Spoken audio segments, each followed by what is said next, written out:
Doon sa testimonya ni Alice Go na siya ay anak ng kasambahay, no? Na ang pangalan ng kasambahay ay Amelia Leal. So dito sa birth certificate lumalabas 4 na beses nabuntis yung kasambahay. Ang punto ho dito, nakikita ko may pattern with this family, no? Especially yung kanyang ama, no, na nagbibigay ng maling impormasyon, ngayon nagbibigay ng pekeng dokumento.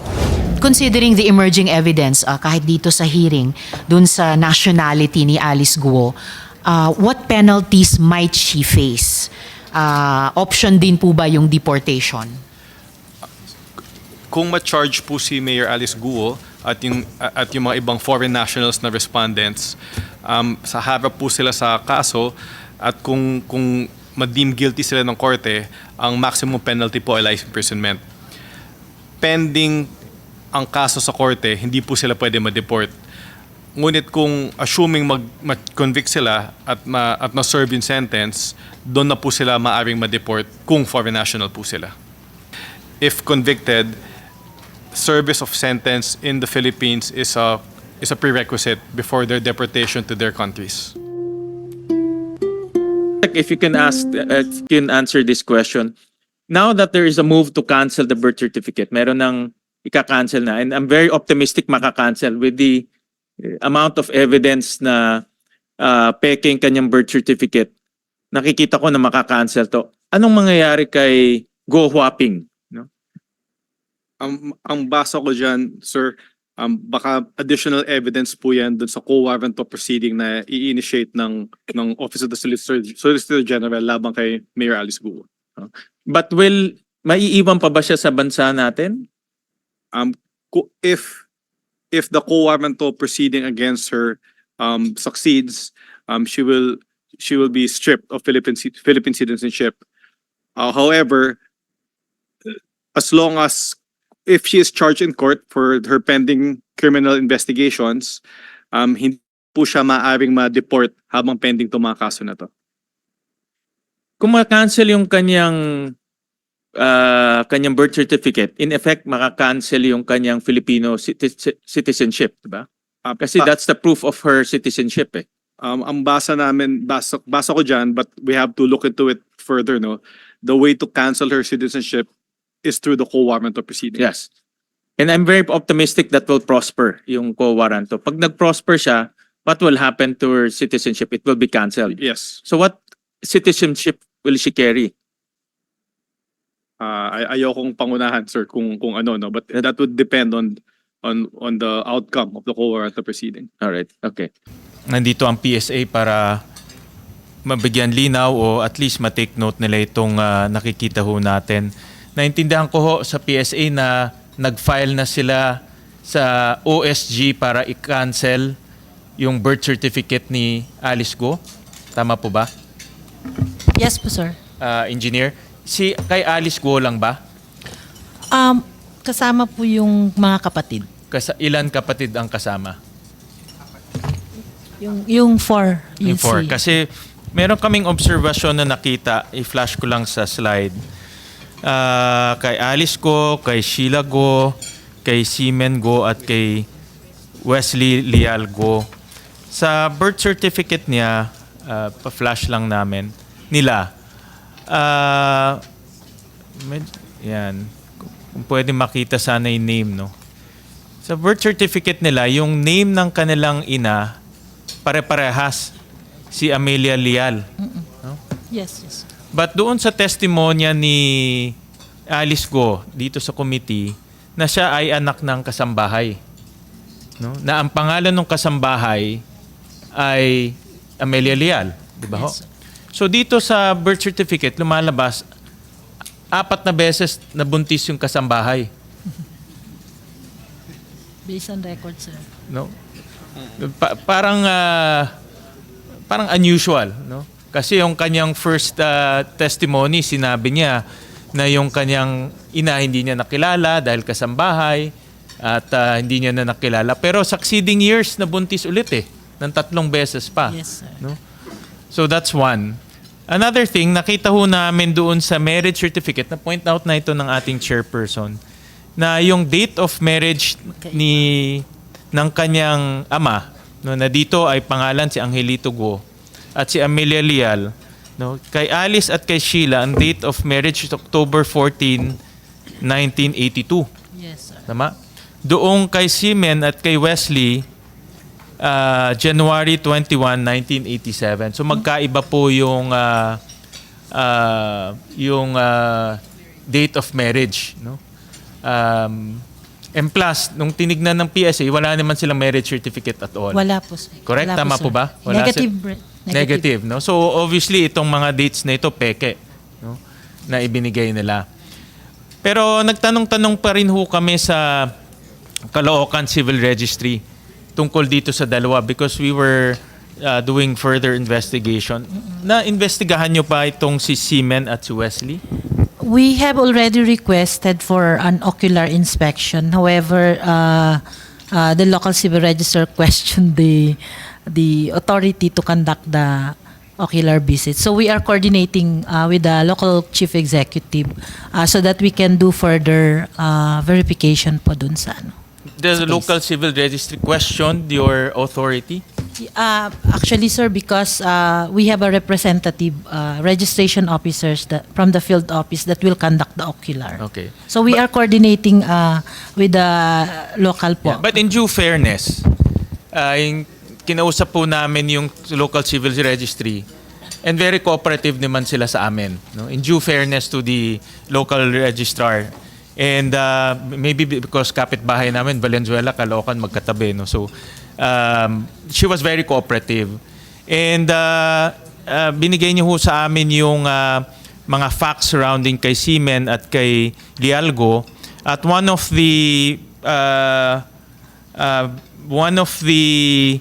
supporting documents kay Seaman and kay Wesley Go is a baptism certificate. Hindi, yung actual baptism. Anyways, meron no siyang baptism, itong dalawang may baptism certificate, no? Ifa-flash ko na lang later on yung actual baptism certificate. And we dug deeper, tinignan namin kung totoo itong baptism certificate. And then nag-certify po yung San Roque Cathedral Parish na wala silang ganyan na birth certificate or baptismal certificate doon sa church na yon, no? Pumunta ho kami doon, binigay namin yung in-issue na yung supporting document na baptismal certificate. Pinakita namin sa kanila at sabi nila walang ganun na mga tao na binaptize doon sa kanilang lugar. And they issued ito bagong official negative certification. So, ang punto ho dito, nakikita ko may pattern with this family. No? Especially yung kanyang ama, no, na nagbibigay ng maling impormasyon, ngayon nagbibigay ng pekeng dokumento. No? Kasi kailangan ng supporting documents. Tama, ma'am, engineer? Can you put it para ma-record? No? Yes, sir. Kailangan po yung supporting documents because yun po yung evidence, facts of the birth. Kay Sheila at kay Sheila at kay Alice walang supporting documents whatsoever, Yes. diba? Dito kay Seaman at kay Wesley may supporting documents pero peke. We cannot provide yet, sir, because yun nga yung sinabi ko kanina. I know, but we nauna na kami at kinuha na namin information. So, we want to flag PSA, gusto namin malaman ninyo na yung supporting documents kahit na meron, peke naman yung binigay. Yes, sir. We're also doing that, sir. Kung nakuha namin yung mga supporting documents, sinusundan namin yung kagaya po yung ginawa nyo, baptismal, is it valid? Based sa findings niyo hindi, then that makes it a proof na talagang hindi authentic yung oo. And And, then, in fact, sir, ginagawa din po namin, we go to the barangay and ask whether these are residents talaga nung time na yon. And I want to put emphasis na napakalaki ang problema natin sa late registration process. Dapat seryosohin to ng PSA at gumawa na ng aksyon. Kung kailangan ng batas, dapat gumawa na tayo ng batas dahil after nitong investigation ng committee, lumabas na hindi lang ginagamit to ng mga criminals para makakuha ng Filipino citizenship. Nabalitaan namin na ang Canadian Embassy ngayon nagre-require na ng DNA test pagkukuha ka ng visa na may bata kang kasama. Kasi na-detect nila na yung birth certificate na ginagamit ng bata ay peke dahil ayaw nila dumaan sa adoption process. Mabusisi kasi ang adoption process natin, USEC-T, di ba? Napakabusisi yun. To shortcut, mag-i-issue na lang sila ng peking birth certificate na anak nila itong batang to. No? Siguro mga Filipino rin para magkamuka. No? But because of that incident, ang Canadian Embassy ngayon naghigpit na, kailangan may DNA test. So hindi lang enough yung birth certificate, dapat may DNA test na nagpapatunay na anak mo talaga yung bata. So ang punto dito ay itong late registration process natin, nagagamit na rin for human trafficking ng bata, USEC-T, because this is tantamount to human trafficking. No, dinadala mo yung bata doon na hindi mo naman kamag-anak at pinapalabas mo kamag-anak through a fake birth certificate.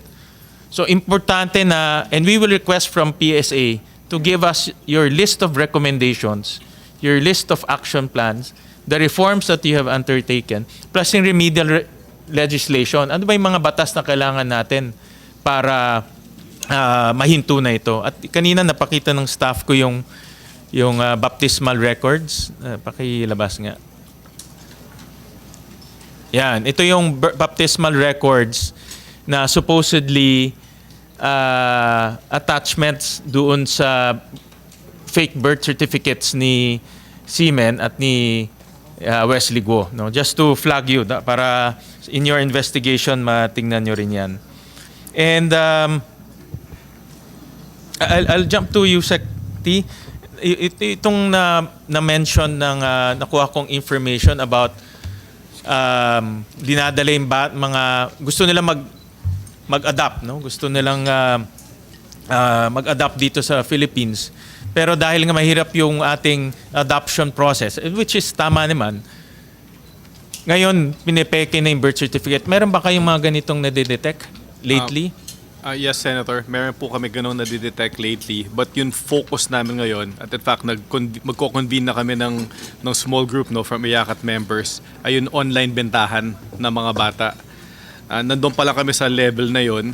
At tong nababalitaan natin na ginagamit yung late registration upang ma-regularize yung relationship ng bata at saka ng magulang. At ang basa namin dito, parang covering the tracks na lang to eh. Once mabili yung bata online or in some other venue. I want to flag the IACAT na tignan na itong angulo because nadidetect na ng mga embassies eh. Yes. No? And nakakahiya to sa ating bansa. Imagine mo, the embassies themselves gumagawa na ng paraan para mahinto yung ganitong practice. No? Nagre-require na sila ng DNA test. I'm not sure kung how many countries do that, pero definitely sa Canada meron na. No? So I want to flag IACAT that this is happening already. We will comply, sir. And we just want to note that yung latest amendment sa human trafficking law, nasama na din yung illegal adoptions dun sa mga purpose for human trafficking. So maaaring pumasok dun sa latest amendment ng batas ang ganitong mga modus. Kung lumalabas, may human trafficking papasok, may human trafficking palabas rin na nangyayari. No? Pero bata ngayon ang human na tina-traffic nila. Tama po. Yeah. Thank you for that. I'll go, Madam Chair, to BOI because they are the ones who provided us with very important pieces of evidence. Listening earlier, Madam Chair, yung pag-apply ng SIRV, no? Kasama dyan, Yusek Perry is, aside from the application, biometrics, if I understand it correctly. Yes, Senator. Kasama po. When is it taken? Upon application? Kailan siya kinukuha? It's taken, sir, pagka na-approve na ng Bureau of Immigration yung kanilang visa. Tapos so pupunta sila sa amin, ika-capture, sir, namin yung kanilang signature at saka yung kanilang fingerprint dahil kasama ho yun dun sa SIRV ID na ini-issue, sir. And doon sa final nila, i-flash ko lang yung Yes, sir. kanina na flash na ni Madam Chair yung sa BOI yung kay Lin Wenyi, nakasulat doon dependent daughter. Kay Lin Wenyi, nakasulat doon dependent daughter. Yung kay BOI. Anong ibig sabihin ng dependent daughter? Yung typical ho, yung normal na interpretation natin, anak niya tapos below 21 years old. So doon sa kanyang papeles, dineklara niya anak niya. Apo. Okay. And then the committee was also furnished with itong passport ni Guo Huaping. And then there's also the next slide. Next slide. Yan. Yung passport is the original passport, tama? Opo, yung Ni Guo copy ho Huaping. namin as captured dun sa Itong picture nung mas malaking bata, kailan niya nakuha? yung 2003, sir. 2003. Apo. Okay.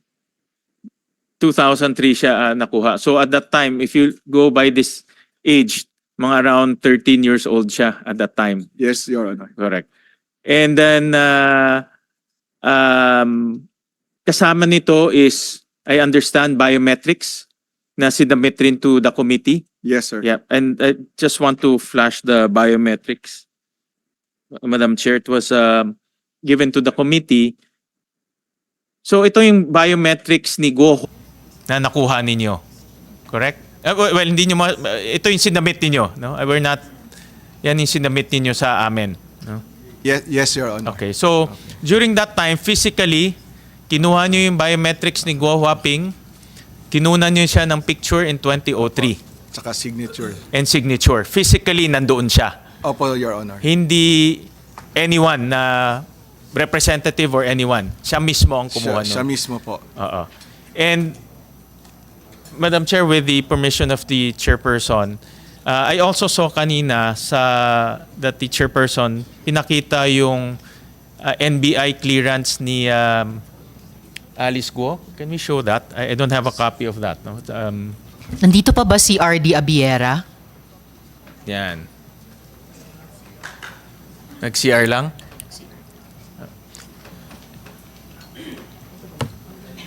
Ayan, sir, sorry na ano namin CR mo. Sir, galing this document came from NBI. Yes, sir. This is the NBI clearance of Alice Guo. Complete with picture and biometrics. Ngayon ko lang nakita yan, sir, pero kung ang NBI i-presume ko na yan na yun, sir. This was submitted to the committee. Submitted to the official committee, official Senator document. Yes, sir. So, merong ngayong fingerprint ang BOI, may fingerprint ang NBI. Kayo ang competent agency to match? Pwede nyo bang gawin yan para sa committee? Yes, sir. May dactyloscopy division kami, sir. Yun Pero determine whether or not the fingerprint ay parehas. At yun, yung katanungan kanina ni Senator Ontivero, sir, tinanong ko kung tapos na. Hanggang ngayon pinag-aaralan pa nila, sir. I think the committee already communicated with NBI na i-match. Yes, sir. Na-match na ba? Pinag-aaralan pa, sir. Hindi pa tapos, sir. Hindi pa natapos. Pero nag-umpisa na yung matching. Opo, sir. Kailan matatapos? Itatawag ko ngayon, sir, kung ano. Kasi tinawag ko kaagad kanina. Pati pinapuntahan ko na rin yung address ng nag-request ako dito sa NCR na pupuntahan yung address nung 2005 clearance. Wala pang feedback, sir. Baka pwede niyong tanungin kung pwedeng mabigyan tayo feedback bago matapos ang hearing. Yes, sir. Tatawag ko. Kasi andyan na yung galing sa BOI, which is importanteng ebidensya. Meron na kayo nakuha. Match na lang natin. Ako confident ako. 100% ako na magmamatch yan. Pwedeng, kung ang NBI, sir, wala pang specimen ng fingerprint, pwedeng dadalahin ko, sir, pagbalik ko papunta Pero sa office. napadala na ng committee yung, I think the digital copy napadala na. No? Itatanong. Paki-verify na lang, sir. Yes, sir. Tatawag ko ngayon, sir, pagkatapos, sir. And then, I want to ask, Madam Chair, again, pursuing your question to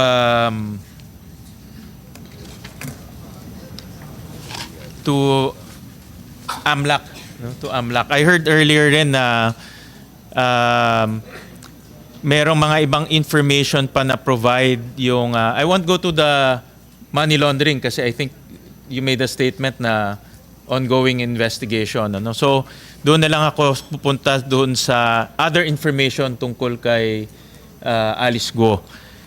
You mentioned earlier na meron pa kayong ibang mga information na kuha. Ano yung mga... Alice Guo. You mentioned earlier na meron pa kayong ibang mga information na kuha. Ano yung mga ibang information tungkol sa identity ni Alice Guo? Sir, we are checking information based on our intelligence sources po. Like sa mother po, yung variations po ng name and other information provided po based sa pagkatao po niya.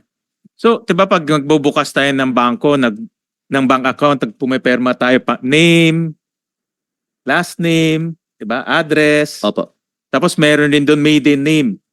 Opo. Name. Maiden name ng mother. Mother's maiden name. Tama? Opo.